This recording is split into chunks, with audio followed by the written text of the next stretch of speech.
Hi everyone! Welcome back to our channel. Today, we are going to share with you our thoughts and experience of the Hamilton Beach Air Circulator. Last time, bumili kami ng Air Monster Air Circulator e nagustuhan namin siya. Gusto sana namin bumili ng isa pa para sa kabilang kwarto, pero out of stock na, so nag-try kami ng ibang available air circulator sa store, which is Hamilton Beach.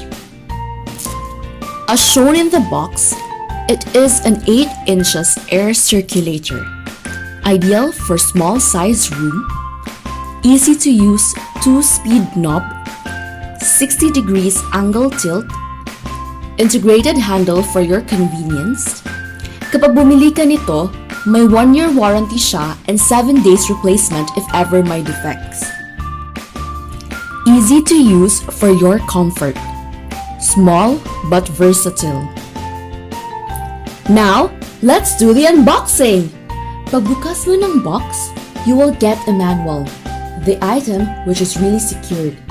It is also matte black, same as the Air Monster. At the back, you will see a round knob for the speed settings. This only have 2 speed settings compared to Air Monster na 3 yung speed settings. You can also tilt this up to 60 degrees. It has a regular plug so you can use it readily. Meron din siyang tag na naka-attach na hindi pinapa-remove for safety reasons. Safe rin siya since hindi mo basta-basta mapasok yung daliri mo for both sa front and back since maliit lang yung butas niya. For cleaning, you will just remove the small screw at the back. Sa bottom part nito, makikita nyo yung necessary details about the product, which includes the model, wattage, and the customer service contact details. Meron din siyang grip para hindi mabilis mag-move yung product. Easy to carry lang din siya dahil ang convenient ng handle niya. Ngayon, let's see its performance. We recorded its noise through the dB meter app. For complete silence, it is around 33 decibel. For speed 1, it is around 60 decibel.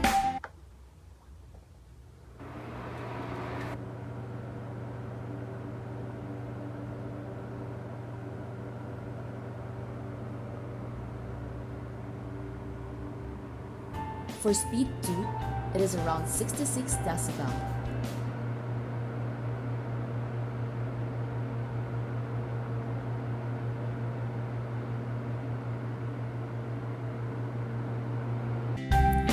So, for our final thoughts, we already used this product for more than a week.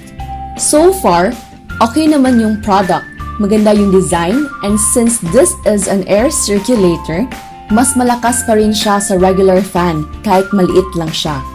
Hindi rin siya masyadong maingay compared sa Air Monster, and when it comes to speed, mas malakas si Air Monster since speed 1 ni Air Monster is like speed 2 na ni Hamilton Beach. If you have a small room, this product is highly recommended. As for the price, mas mahal to compared to Air Monster.